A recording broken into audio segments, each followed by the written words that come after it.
என்ன மக்களே, நீங்க எல்லாருமே ரெண்டாவது ப்ரோமோல பார்த்திருப்பீங்க. விஜய் சேதுபதியை பொறுத்தவரை விக்ரமுக்கு சப்போர்ட் பண்ணிட்டு வியானா, பாரு, ரம்யா 3 பேரையும் போட்டு பொலன்னு பொலந்து கட்டுறாரு. இதுதான் நமக்கு முதல்லயே தெரியுமேங்க. எல்லா வாரமும் அதே தான் பண்ணிட்டு இருக்காரு. இந்த விக்ரம் பொறுக்கியை பொறுத்தவரை எல்லா வாரமும் காமெடி பண்றேன் அப்படிங்கிற பேர்ல அடுத்தவங்களை மார்க் பண்றது, இரிட்டேட் பண்றது, ட்ரிகர் பண்றது, இப்படிப்பட்ட கேவலமான கேமா தான் ஆடிட்டு இருக்கான். இவனுக்கும் வாரம் வந்து விஜய் சேதுபதி முட்டு கொடுத்துட்டு இருக்காரு. சரி சார், நீங்க சொல்றதெல்லாம் உண்மைதான். பாரு, ரம்யா இவங்க 2 பேருமே பிளான் பண்ணி தான் விக்ரமை எழுப்பணும் அப்படிங்கிறதுக்காக இப்படி ஒரு பிளானை போடுறாங்க. அதுல யாருக்குமே சந்தேகம் இல்லை. அதே நேரத்தில் அடுத்தவங்க சொல்றதெல்லாம் செய்யற அளவுக்கு உங்களோட நண்பர் விக்ரம் என்ன முட்டாளா?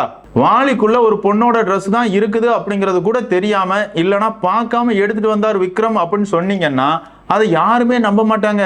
நீங்க வேணா உங்க நண்பனுக்காக எவ்வளவு வேணாலும் முட்டு கொடுங்க, ஆனா நீங்க கொடுக்குற முட்டெல்லாம் பார்க்கும்போது படு கேவலமா இருக்கு சார் அப்படிங்கிற மாதிரி தான் இருக்குது. ஆமா, இதே வியானா வந்து வாரம் முழுக்க விக்ரம் இப்படி ஒரு கேவலமான கேம் ஆடிக்கிட்டு இருக்கான். காமெடியன் அப்படிங்கிற போர்வைக்குள்ள உட்கார்ந்துக்கிட்டு எல்லாரையும் கேவலப்படுத்திக்கிட்டு இருக்கான். அதே நேரத்தில் அவன் மேல இருக்கிற தவறை சொல்லிட்டோம் அப்படின்னா அதை ஏத்துக்கிறதுக்கு அவனுக்கு மனசே இல்லை. நம்ம தான் தப்பு அப்படிங்கிற மாதிரி எல்லார் மேலையும் பழிய திருப்பி விடுறான் அப்படிங்கிற மாதிரிலாம் வாரம் முழுக்க புலம்பிக்கிட்டு இருந்தாங்களே. மாமா டிவியை பொறுத்தவரை 1 hour எபிசோட்ல காட்டல. அதே நேரத்தில் லைவ் ஸ்ட்ரீம் பார்த்த எல்லாருக்குமே தெரியுமே. அதெல்லாம் நீங்களும் பார்க்கலையா சார்? நீங்க எப்படி பார்த்திருப்பீங்க? 1 hour எபிசோட்ல பாக்குறத பத்தியே நீங்க கேள்வி கேட்க மாட்டீங்க. இதுல லைவ் ஸ்ட்ரீம்ல நடந்த விஷயங்களை பத்தி நீங்க எப்படி சார் பேசுவீங்க அப்படிங்கிற மாதிரி தான் இருந்துச்சு. என்னதான் இருந்தாலும் இன்னைக்கான எபிசோட பொறுத்தவரை ரம்யா, பாரு, வியானா இந்த 3 பேரையும் செமையா ரோஸ்ட் பண்றாரு.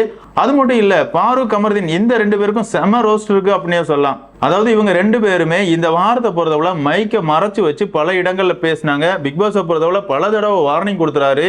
இந்த பிரச்சனைக்காக கமருதீன், பாரு இந்த 2 பேரையுமே ரோஸ்ட் பண்றாரு. அது சூப்பர் அப்படின்னே சொல்லலாம். அதாவது பிக் பாஸ் வீட்டுக்குள்ள யாரு தப்பு பண்ணாலுமே ரோஸ்ட் பண்ணுங்க. இந்த சீசனை பொறுத்தவரை இவங்க தான் எங்களோட ஃபேவரட்னு சொல்ற அளவுக்கு யாருமே சிறந்த போட்டியாளர்கள்லாம் இல்ல. அதே நேரத்தில் நீங்க மட்டும் எதுக்காக ஃபேவரட்டிசம் பாக்குறீங்க அப்படிங்கறது மட்டும்தான் நம்மளோட கேள்வி. ஆமா தானங்க? இந்த விக்ரமா இருக்கட்டும், அரோராவா இருக்கட்டும், இதுவரையா கிச்சன் டீம்ல கூட இருந்தது கிடையாது. வேலை செய்யணும்னா 2மே கள்ளமாடு. அப்படி இருக்கும்போது இவங்க 2 பேருக்கும் சொம்பு தூக்குறதுக்காக உங்க நேரத்தை செலவு பண்றீங்க. பலூனக்காவை பொறுத்தவரை ஆம்பளை பொறுக்கி அப்படின்னு சொல்லலாம். வாரம் ஒருத்தவங்க கூட சேர்ந்துக்கிட்டு ஒரு கேவலமான கேம் ஆடிட்டு இருக்காங்க. இந்த வாரத்தை பொறுத்தவரை கமருதீனை கழட்டி விட்டுட்டு எஃப்ஜே பின்னாடி சுத்திக்கிட்டு இருக்காங்க. இவங்க வாரம் பண்ற கேவலமான வேலைகள்லாம் உங்க கண்ணுக்கு தெரியவே மாட்டேங்குது. அதே மாதிரியே அன்பு கேங்ல இருக்கிறவங்க பண்ற தவறுகளும் உங்க கண்ணுக்கு தெரிய மாட்டேங்குது. எஃப்ஜே பொறுக்கிய பொறுத்தவரை இந்த சீசன் தொடங்கின நாள்ல இருந்து இன்னைக்கு வரைக்கும் எவ்வளவோ பொறுக்கித்தனங்களை பண்ணியிருக்கான். அதுக்கு எதிராக உங்களுக்கு கேள்வி கேட்கறதுக்கு வக்கு இல்லாம இருக்குது. விக்ரமுக்கு வாரம் வந்து முட்டு கொடுக்குறீங்க. போன வாரம் கனி வெளியே போயிருக்கணும், கனியை காப்பாற்றணும் அப்படிங்கிறதுக்காக நோ எவிக்ஷன் அப்படிங்கிற மாதிரி சொல்றீங்க. இதெல்லாம் பார்க்கும்போது இந்த நிகழ்ச்சியை பார்க்குற மக்கள் என்ன முட்டாளா சார்? எதுக்காக சார் நாங்க ஓட்டு போனோம்? உண்மையாவே இந்த சீசனை மாதிரி ஒரு ஒஸ்ட் சீசன் கிடையாது அப்படின்னே சொல்லலாம். போட்டியாளர்களை மட்டும் சொல்ல, போட்டியாளர்களை பொறுத்தவரை எல்லா சீசன்லயுமே அவங்களுக்கு ஃபேவரட் போட்டியாளர் இருப்பாங்க. சில பேருக்கு ஃபேவரட்டிசம் பண்ணுவாங்க. இது எல்லாமே நம்ம பார்த்திருக்கோம். ஆனா இந்த சீசனோட ஹோஸ்ட பொறுத்தவரை முழுக்க ஃபேவரட்டிசம் தான் பண்ணிட்டு இருக்காரு.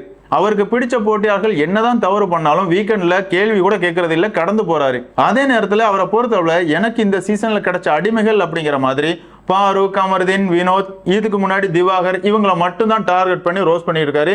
இதெல்லாம் பார்க்கும்போது விஜய் சேதுபதி மேல இருந்த மரியாதை தான் குறையுது அப்படிங்கிறது என்னோட கருத்து. என்னதான் இருந்தாலும் பிக் பாஸ் ரசிகர்களான உங்களை பொறுத்தவரை விஜேஎஸோட ஹோஸ்டிங்கை பத்தி நீங்க என்ன நினைக்கிறீங்க அப்படிங்கிற உங்களோட கருத்துக்களை மறக்காம கமெண்ட்ல மென்ஷன் பண்ணுங்க. இந்த வீடியோ உங்களுக்கு பிடிச்சிருந்தா லைக் பண்ணுங்க, ஷேர் பண்ணுங்க, மறக்காம சேனலை சப்ஸ்கிரைப் பண்ணுங்க. Thank you friends.